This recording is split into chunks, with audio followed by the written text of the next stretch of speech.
All right, I know. No, look, I know, I get it. Okay? You're mad. I understand that. You Okay, suck. that's verging on a little personal, but I'm gonna forgive that. You know what? Actually, fuck you all. I have editing control here, so here's what I'm gonna do. You see these? You see? Here, how about this? What is up, hitters, fritters, and hypocritters? Thanks for sitting down at the messy desk with me this week. Today, I want to talk to you about addiction. They ask you how you are, you just have to say that you're fine when you're not really fine, but you just can't get into it. No, seriously, today I want to talk to you about this boy. Or girl, I don't know. Let's decide. Cast your votes now. Is this a boy or a girl? I'm leaning boy because I already have 2 male children. If I make this a girl, I'm gonna have to start wearing those shirts that are like, yes, I'm a father who has a daughter, and I was born in October and like spicy Doritos, and if you talk to my daughter, I'll murder your son. You know, that kind of thing.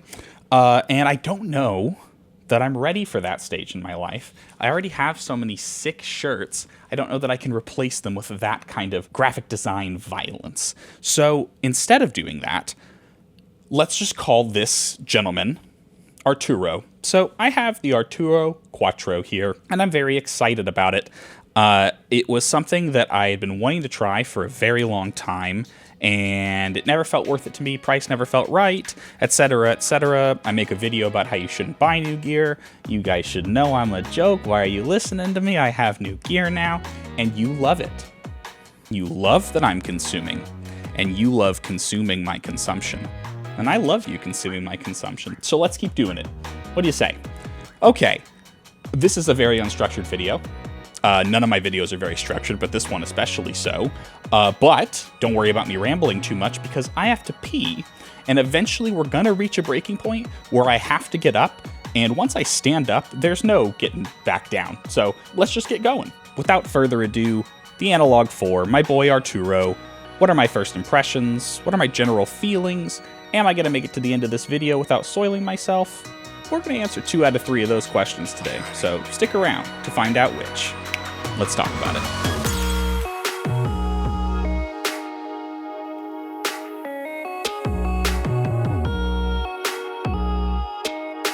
Okay, so, as I mentioned, this is something that's very recently come into my possession. I've been kind of just fiddling with it throughout the workday, trying my hand at patching. I owned the Mark I for a little bit, about a year ago, and it really didn't click with me at all. I kind of hated it, in fact, and it was a huge bummer to me because I love the Digitone. It's one of my favorite synths of all time.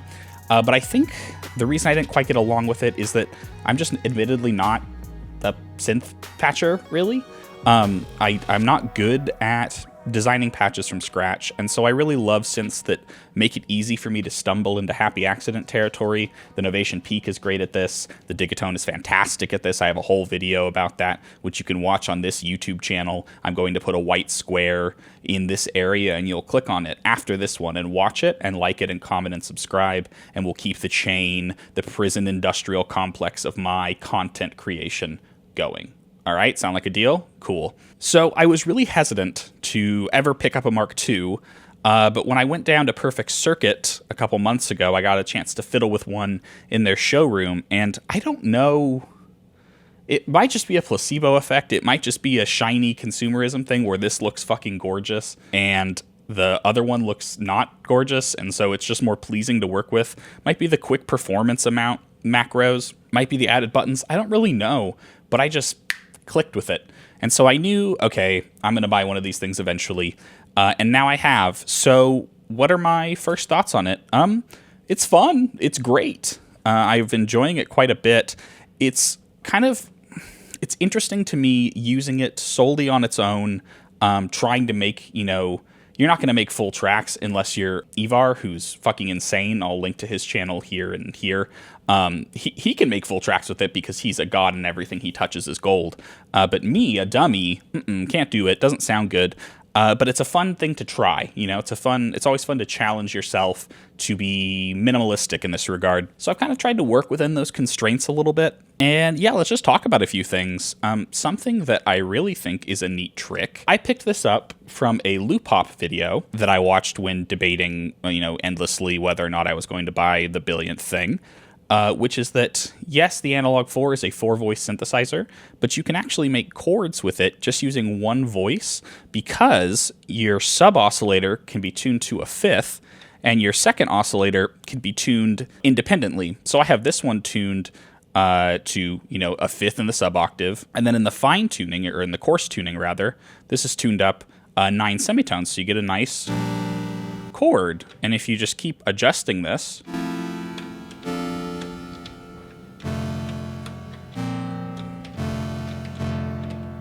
oof, it's so nice. And that brings me to my next comment about Arturo here, which is that he sort of tends to have a sound like the Peak that I really enjoy, which is that it's really bright and crispy, and I don't know, there's something about it that is so vibrant. And my favorite thing about the Peak is that when I start to open up the filter, I get about 3/4 of the way open, and I'm like, whoa, the filter seems all the way open. And then you still have that last quarter to go, which really kind of pumps it to the next level, which is always so impressive and never fails to like tickle that lizard part of my brain, which is what this is all about. Ultimately, I'm not, making hits or anything. I'm not recording radio singles. So really tickling the lizard part of my brain is all I should be concerned about. So I really love that. On track 3 here, I'm using just a classic Electron Trick of sequencing all the drums on one track via sound locks.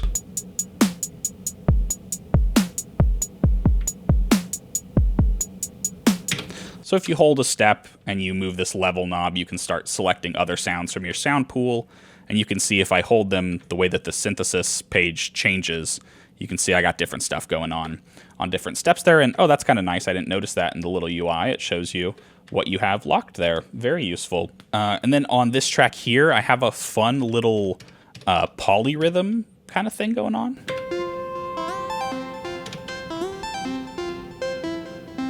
Looks like it's 14 steps long.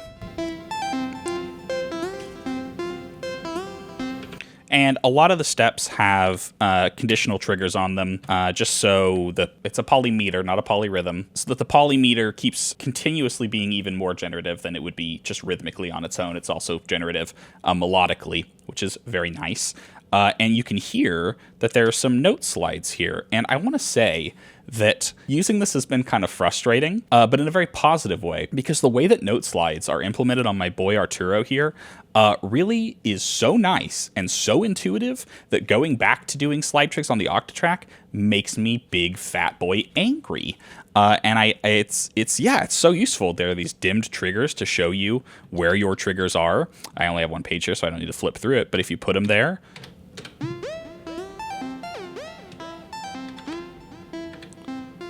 that's so elegant. It's like weirdly elegant for Electron. And the different LED colors for note slide, parameter slides, and accents. Why is that not a thing on the Octatrack? Why aren't record triggers like yellow or something? Or like, why aren't normal triggers yellow for that? I don't know. This has got me thinking a lot about just design philosophy in general and how weirdly, like, it's not a straight line up. It's not exponential. It's, it's one of these. It's up and down because Electron makes a great choice, then they make a bad choice, then they make, a really, really questionable choice, and then Cenk leaves, and you start wondering, oh God, is the company okay? And then you remember that S is gone, and so is the lead designer of the Octatrack, and you start to wonder what the future of the company is, and you start to really get scared, because your brand is kind of locked into these things. But then you remember Mario works there, and it's all good. Shout out Mario, what's up, dude? Yeah, so that was really fun. And so all together, it just sounds like this. I have this kind of lazy lead here. Nothing special, really. So all together, it sounds like this.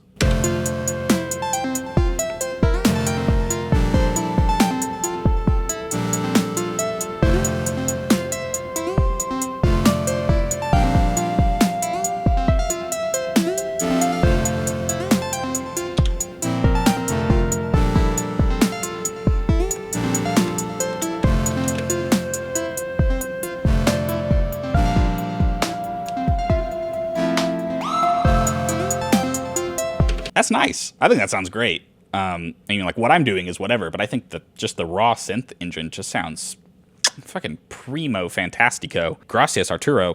It's funny because I don't know if I have any Hispanic viewers in my viewer base, but my Spanish is horrible. I used to be able to speak it fluently. Here's the thing about another language, though. When you stop doing it, speaking it, you start speaking it really bad. That is what's going on here. But, you know, yo quiero azul almorzar en el jugo de baseball. You know what I'm saying? Real ones recognize. Anyway, the little thing I was doing there is my favorite thing about this device, and if you know me and if you've been watching my videos for any amount of time, you totally understand why. As you know, the crossfader is my favorite thing about the Octatrack, and it's no different on this. This sort of performance macro page is just like exactly my kind of thing.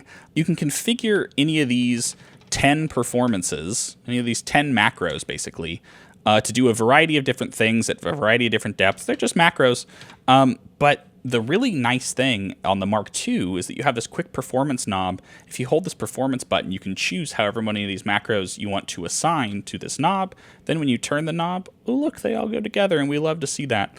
And so it lends itself perfectly to these kind of build-ups and bring-backs, I'll call them, where you kind of just...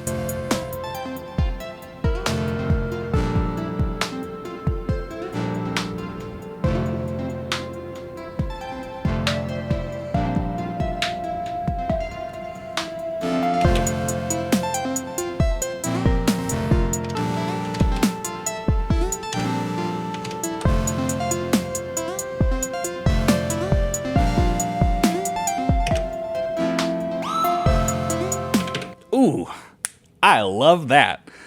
Yeah, so that's all that's really going on in this pattern. A lot of fun, very much like a first steps kind of beat. I always name every first project on an Electron box Foist. You know, it's like my Foist project, you know? It's just a funny thing I've done, and this is no exception. It's always comprised of kind of lazy beats, not a lot going on, very kind of primal, just figuring it out. And then the future projects are where it's still bad music, but at least I feel a little more competent knowing what I'm doing. And something I think is kind of genius is having mutes right where you're doing your performance stuff. I think it's spot on with kind of identifying the two things you're going to be wanting to do while you're on this screen, which is turn these knobs and mute and unmute things. That's like kind of the heart of performance, is pushing your sequence, your loop forward and adding these big effects to create these buildups, and then very quickly you want to be able to return to a home base. I mean, that's the beauty of the crossfader on the Octatrack. And so being able to mute the performance that you've, you know, started around here is really great. And then being able to individually mute stuff down here with just a click of a button, no key combinations or anything, is presto manifesto, perfecto, gracias Arturo. What else of note? Not a ton, really. We're doing the same drum thing here with track 1.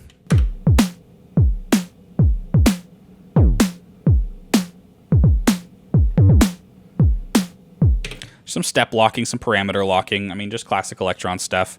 I got the arpeggio on track 4. And this macro opens up the filter. I'm gonna mute this.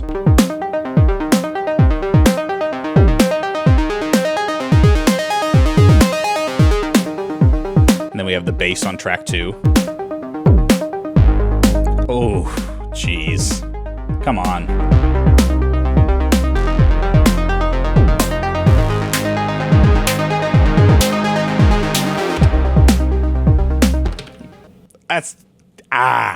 That is what this country is experiencing a shortage of. It's what people are putting in cans and buckets and bags. It's what the gang tried to sell. It's pure freaking gasoline. Unleaded, put it in your engine, go vroom vroom, hit the road. If you can get a car, there is a car shortage in America. I learned this the hard way. And vroom vroom. I love it. So yeah, I don't know. This is a really scatterbrained video. I kind of just wanted to say, hey, look, I have this thing, and I'm sorry that I'm a hypocrite. But I'm not sorry that I have it, because it rules, and I'm enjoying it quite a bit. There's a ton to explore, and I want you to yell at me repeatedly down in the comments what I should explore.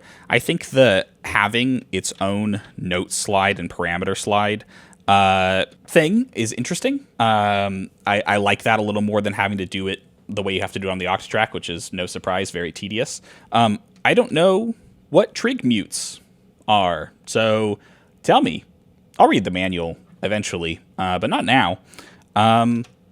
Yeah, I don't know. Anything you think I should know? Anything you think I should try doing? Any patch tips?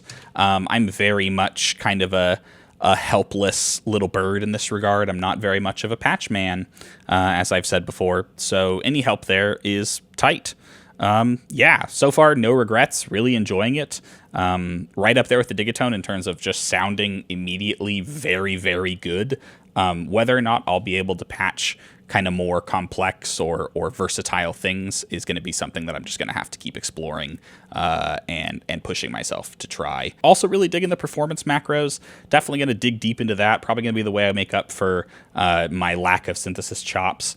It's my favorite thing about the Octatrack. No surprise, it's my favorite thing about this. So give me your favorite macro tips if you have them. So yeah, bully me down below and tell me what I need to know. As per usual, explain it to me. I'm stupid. You guys are the smart ones. You're the real heroes. The real treasure are the friends we made along the way. All that jazz. Yeah, I think that's all I got for you this week. I want to thank you so much for watching. Could have spent this time with anybody in the world, and yet for some reason you chose to spend it with me, a greasy man in a lovely shirt, in a messy house, at a messy desk. And you know what? I gotta tell you, I really appreciate that. I will be back next week with another video, maybe about the Analog 4, maybe not. I don't know. I am flying by the seat of my proverbial pants, as is usually the case. So, no need to ramble any longer. Thank you so much for watching. I'm Daniel. This is The Messy Desk, and I love you more than I love espousing values that I then do not follow. I'll see you next week. Peace.